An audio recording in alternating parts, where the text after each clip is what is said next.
Semangat pagi, salam satu pintu solusi.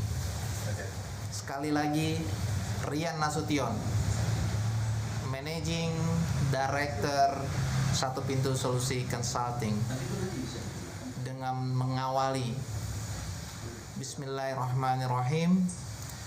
Baru saja tadi kita mendengar bagaimana rasa dari seorang klien kita yang dari tahun 2007 melaksanakan transaksi atas jual beli tanah yang belum terjadi peralihan haknya sampai hari ini di tahun 2020. Mari kita pilih sedikit. Transaksi jual beli tanah tentunya berdasarkan Undang-Undang Nomor 5 1960 tentang pertanahan, maka transaksi itu harusnya terlaksana secara terang dan tunai. Klien kita melakukan transaksi ini dengan Badan Hukum BPR Syariah Fajar, diwakili oleh direktur utamanya. Tentunya ini adalah sesuai dengan Undang-Undang 40 2007 yang bisa mewakili keluar dan ke dalam badan usaha atau badan hukum adalah direktur utama. Maka direktur utama berperilaku melaksanakan transaksi jual beli atas barang yang diambil atau diperoleh dari agunan yang diambil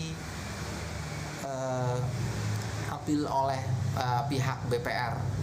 Jadi kita biasanya menyebutnya dengan kata AIDA atau agunan yang diambil alih. Untuk itu, surat-surat, dokumen-dokumen dilaksanakan oleh BPR Syariah Fajar. Untuk hal tersebut kita bisa melihat ada beberapa surat-surat yang bisa nanti atas apa yang dilaksanakan secara administrasi oleh BPR Fajar, bil khusus yang mengacu kepada hukum syariah Islam. Di sini jelas telah terlaksana jual beli, di mana BPR Fajar Syariah ini melaksanakan jual beli barang atau agunan yang diambil alih. Ini kertas ini kita bacakan sejenak dan diserahkan atau dijual belikan kepada klien kita Bapak Syahdan, yang sampai saat ini belum terjadi peralihan haknya. Hal ini tentunya demi hukum. Apa yang dijual belikan oleh BPR Syariah ini kita sebut adalah barang haram demi hukum. Banyak hal ini tentunya berputar di kalangan masyarakat kita yang kurang paham tentang aturan-aturan buku baku perbankan.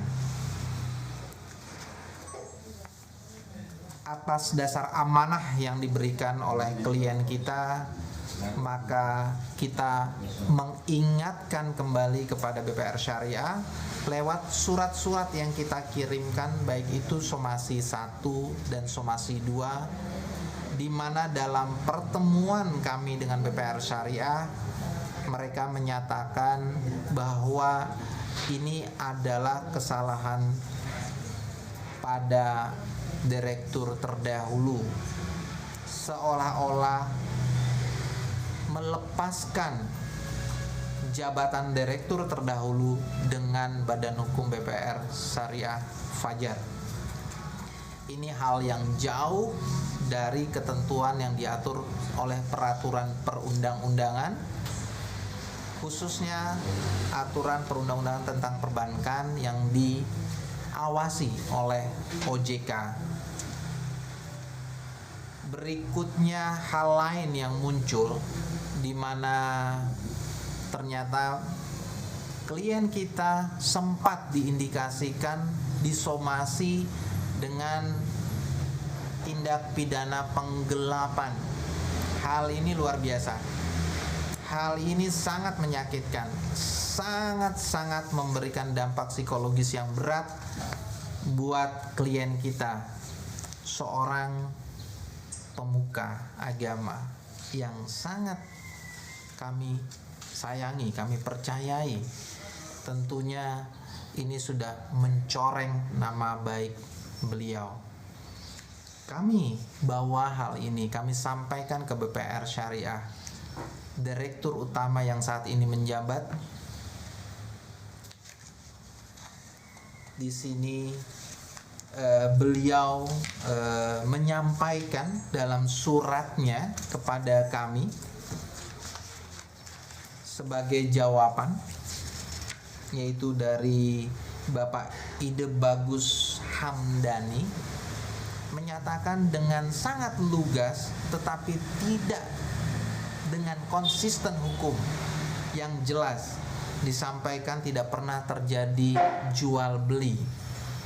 Bagaimana mungkin bisa terjadi jual beli kalau memang ternyata barang yang dijual belikan adalah barang haram? Tidak akan pernah terjadi peralihan hak untuk itu. Demi hukum tidak akan pernah terjadi.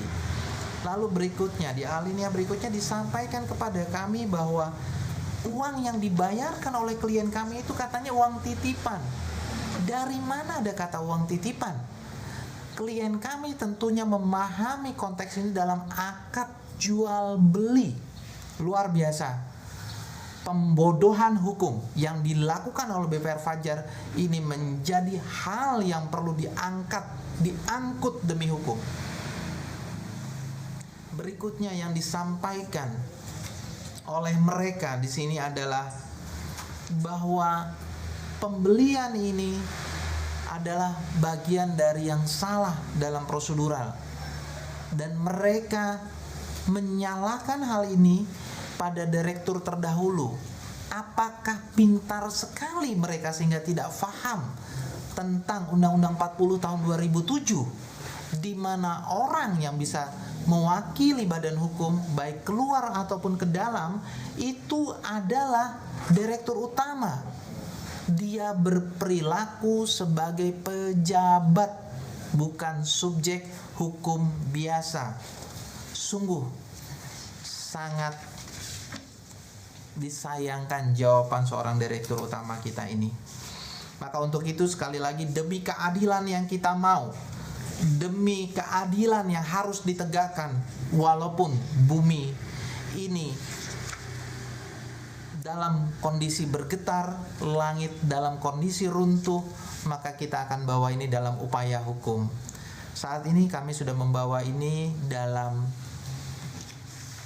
pengaduan di Badan Regulator Body kita, yaitu Otorisasi Jasa Keuangan untuk Regional 8 Bali Nusra, dan di sana sudah diterima. Lalu berikutnya tentunya kita juga akan melakukan upaya hukum di dalam proses peradilan. Dan sebentar tadi juga kita mendengar klien kita juga memberikan satu amanah kepada Laras untuk melakukan upaya hukum non litigasi. Nanti sebentar ini juga kita akan berkenalan dengan tim Laras. Sekali lagi, salam satu pintu solusi. Tetap semangat, jangan sungkan untuk melakukan upaya hukum, karena kita kenal diri kita, kita kenal apa